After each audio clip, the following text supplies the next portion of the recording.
You mentioned that I reached out to you on Twitter and said, who are you? Yeah. You have been a tremendous source, not just to me, but I know to, 300,000+ people, sock puppets, fake accounts, hate accounts, but primarily people that look to you to give and share information in real time, to remind us of where we are, to remind us of where we are in context since October 7th. Explain to me, explain to the people on Twitter that I'm going to share this with, how the do you get your information? How do you keep up? And do you sleep? So that's a 3 or 4 part question, because you're doing it in real time. How, where, and sleep. And do you, what's your, like, if you do sleep, what kind of sheets do you sleep on? Because I'm feeling like you might not have great sheets, because you're always giving us the information. The thread count isn't amazing. There's no Egyptian cotton in my life. Okay. That is true. I also spent a lot of time in hotels. So you tell me what the Hilton is using. That's true. I consume a lot of news. I've always been someone who consumes a lot of news, and I filter the news pretty fast. And it's I think survival, actually, from when I worked for Israel at the UN. It's one person trying to do far too much. And so you get pretty hyper efficient. And that's constantly what I'm doing, is absorbing the news, trying to make sense of it. And then I said it earlier, which is the truth, is that whenever I see something in the news or somebody says something that I think is nonsense, in the internal voice goes, like hell, that'll be the last word on that. And that's what issues a tweet. So you can go count how many times in a day I think, like hell, that'll be the last word on that. And it is day and night. I do all the unhealthy things. The phone is in the room with me. It's not silenced. The rocket alarms go off. And that's why there's a pretty constant stream of tweets all the time. The UN, you worked at the UN. I had a come to Hashem moment when I learned in the last 9 months what the UN has done, what the UN hasn't done, and what the UN means to me as a New Yorker and a Jewish New Yorker. And when it hit me, and when I realized what kind of a racket it is, it knocked me on my ass, because I grew up in Manhattan. I grew up on York Avenue, coming up First Avenue, driving past the UN, being mad at the traffic, but also as a kid specifically thinking, well, if there's traffic and it's at the UN, something important must be going on. So just chill. It's got to be a big deal and important and a kosher, above board thing. What is the reality of the UN's relationship and treatment of Israel? It's absolutely garbage. It's an abomination that the United Nations is able to do what it does. This is an institution that is notorious for its bias against Israel. It singles out Israel more than any other country, many times over, in the General Assembly, in the Human Rights Council. I mean, on and on and on and on. You have 193 countries that belong to the United Nations. You have 22 Arab states. You have 57 that belong to something called the Organization of Islamic Cooperation. It describes itself as the voice of the Muslim world. And then you have 120 countries that belong to something called the Non-Aligned Movement, which has a whole historic significance about when you had the Soviet Union on one side, the United States on the other. You had lots of newborn countries that didn't want to pick sides for fear of backing the loser, ultimately. So they formed their own movement and grew as new countries were formed. And so today it's 120 members out of 193. When I was working for Israel at the UN, the chair of the Non-Aligned Movement, the country that was sending the directives on how to vote to every other member state, was Iran. And after it was Iran, it was Venezuela, which I call Iran's BFF, its best fundamentalist friend. So the notion that these are the countries that can take on leadership roles and give directives to the other countries in the world about how they're going to vote and how they're going to scold democracies is simply outrageous. There's 193 member states. How many do you think are democracies at the UN? I don't know.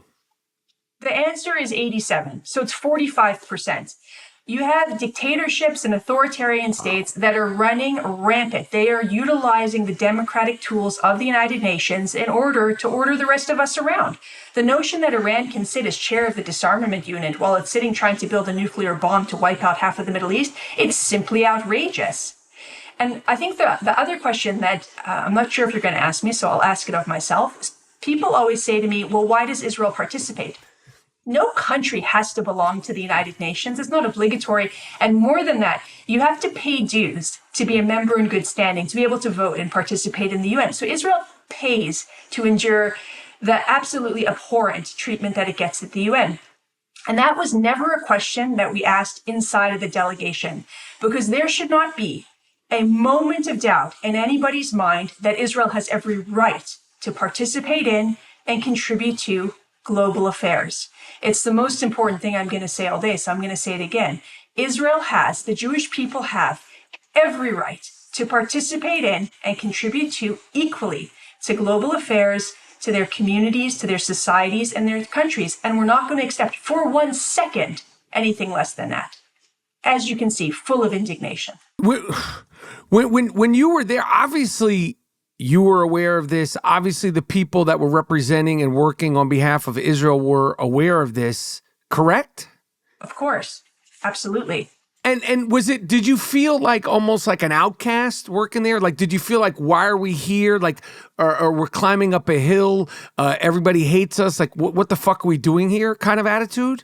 It's a certain temperament that's going to work there. It's a temperament that says, I'm ready for Fight Club. I'm not here to make friends. I'm not here to be beloved. I'm here to fight for the notion that I have every right to participate in and contribute to everything going on in this institution. And I'm not going to settle for anything less. So I'm going to fight you on every biased resolution. I'm going to fight you in every committee where you're trying to marginalize us. I'm going to fight every single UN so-called expert who's supposed to be neutral but is incredibly biased against us. I'm not going to let a moment of it or any one of them stand. I love that. We've talked about this in real life, and it's been a conversation. It's been a discussion. It's been frustrating. I'm pivoting. Talk to me about your feelings of anti-Zionism and anti-Semitism, and explain that in the most basic, slow terms, how you can't be anti-Zionist and not be basically a racist piece of shit, and how it's being used and the word and the term Zionism, because it's an acceptable mainstream term, which means good things and positive things, how it's being thrown in our faces. Maybe start with saying, what does it mean to be a Zionist? And then go further into the anti-Zionism and the anti-Semitism. Yeah, for sure. So Zionism is simply the notion that the Jewish people have the right to live in their historic homeland. Full stop, period, nothing more. It says nothing about whether you like or support Prime Minister Benjamin Netanyahu. It says nothing whether you like or support the government of Israel. It says nothing about whether you like or support the IDF. It says nothing about whether you like this war, or this border, or that border. Nothing. It's about the Jewish people's right to live in their historic homeland.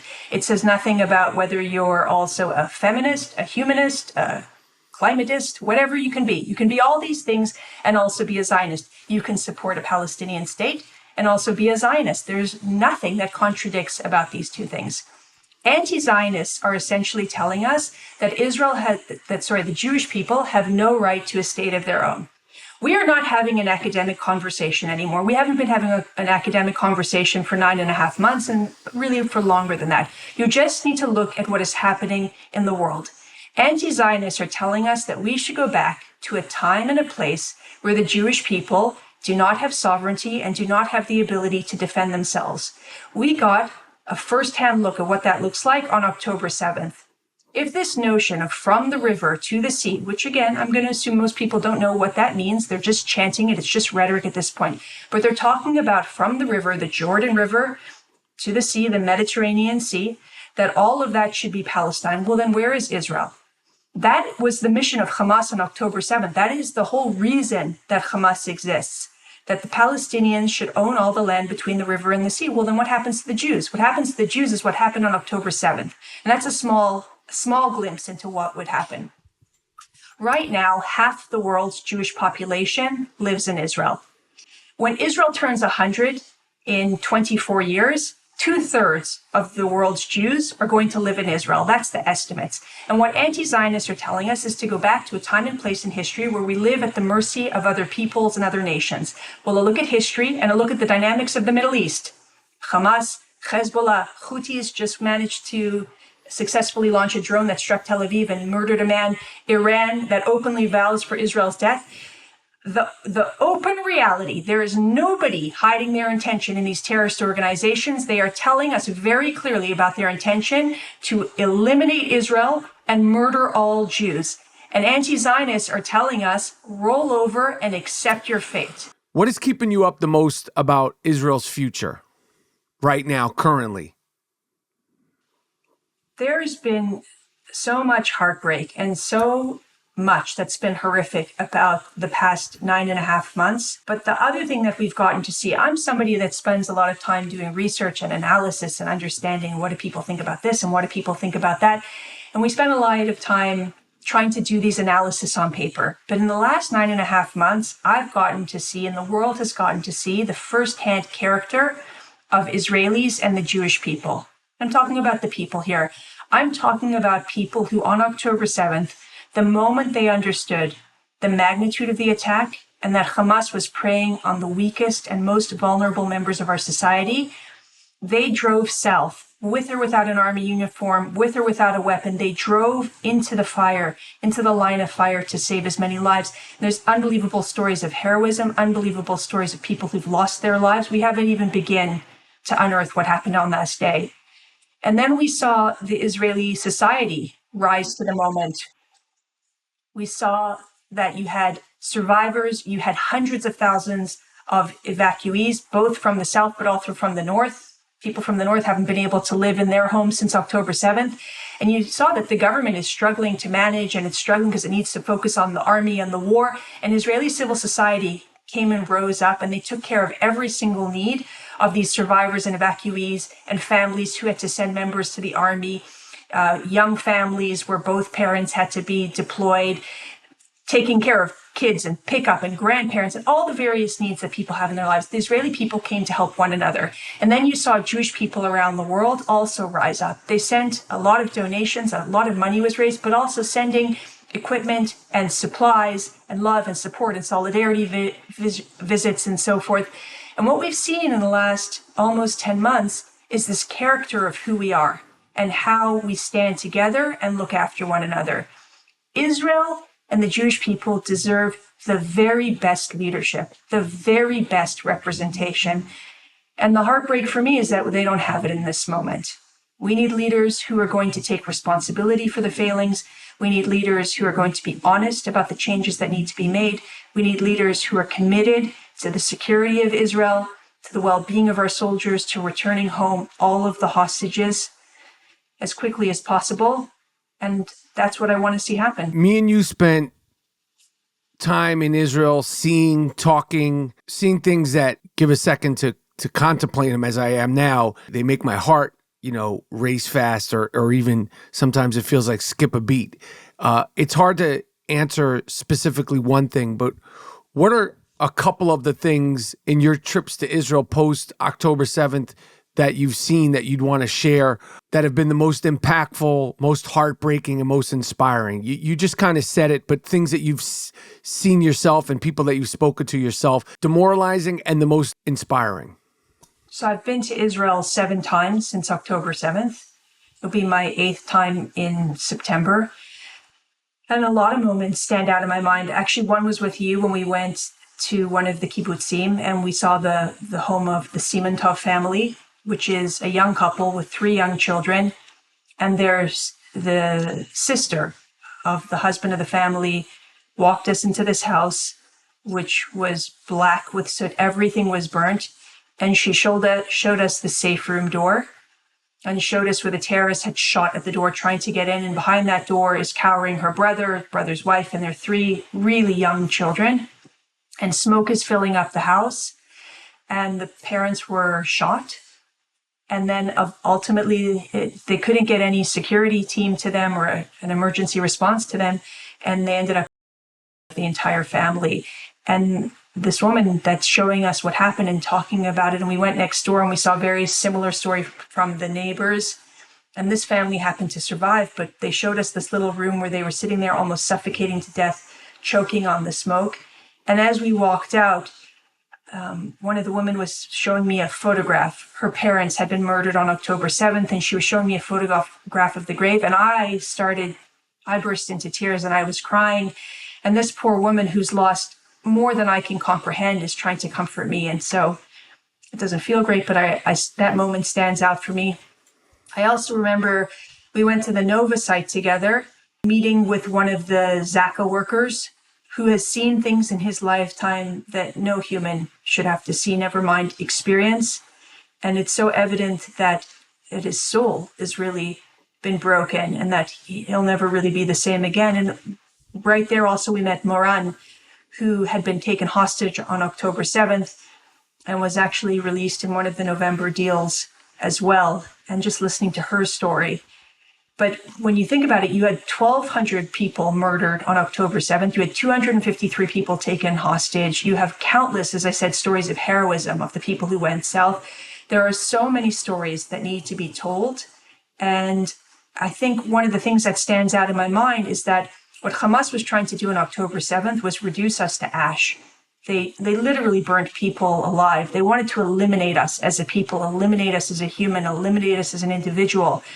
And what I think our story is, and why I'm so proud to know you and so proud to see all that you're doing, is that you're shining a spotlight to tell people stories, to actually reverse what Hamas was trying to do. And you're lifting people up in telling their stories and giving them an identity, both the living and those that we lost. Well, I appreciate that. Meeting you and seeing you on social media and what you share and the diligence and the hard work. It is hard work, and it is, it's thankless, work sharing all that information that you do on social media. I can't tell you how much. I tell you this before, all the time, and even when I reached out to you, just how much it means to me, and I know how much it means to other people. And I can't urge and implore everybody to get Stand Up Nation and read Aviva's book and continue to support her work. My final question is this: what do you want to do with the rest of your life? What do you want to do with the rest of your time? And what are your hopes, goals, and aspirations personally in regards to, your writing, your work? I know you're a former zoologist, as I talked about in the opening. Where do you plan on going with this brain that you have of yours and this fortitude and this grit that you have? Because you're a tough broad. That's a big question. I think it's a hard question to answer in this war. But this war, when I worked for Israel at the UN, I worked in a war. It was 50 days, and we thought it was interminable. Part of the ethos of Israel that David Ben-Gurion, Israel's first prime minister, said was that Israel's supposed to fight short wars. It's a little country. It can't sustain this. It can't sustain it in terms of the army power, in terms of the impact on the economy of not having so many people working. It's an army that demands the reserves. And so you're pulling people away from their families, from their homes. And it's a very interconnected, tight society. We thought 50 days of war was incredibly long. That's the story actually in my first book, which is called Speaking for Israel. And now we're at 289 days of war with no end in sight, literally. And so in this moment, I can't answer what's next because I'm so focused on the day-to-day of waking up every day and saying, I will not let that stand. I will not let that be the last word on this. I will not stand for less than the equal rights and equal participation. So I'm in it for however long this is going to be. And then afterwards, I can think about what the future looks like. But I certainly hope that includes the Michael Rapaport, Susan Sarandon remix of the remix of the remix. Right, because we did the original, then we did the remix. Did we do a remix of the remix, or we didn't do the remix of the remix? It's hard to keep count, if I'm being honest, but it deserves it. It's hard to keep count, but the people want it. Funny thing to leave out, and Aviva is as smart as she is and as well read as she is. Her pop culture knowledge is embarrassing. Yeah. But the other day, the movie Thelma and Louise, Aviva? Of course I know it. Have I seen it? No. But yes. Okay. But it was on TV and okay. I was watching it and I was enjoying Susan Sarandon and Gina Davis, and I was enjoying the film, and then I was like, oh, we remixed the remix of the Susan Sarandon original song.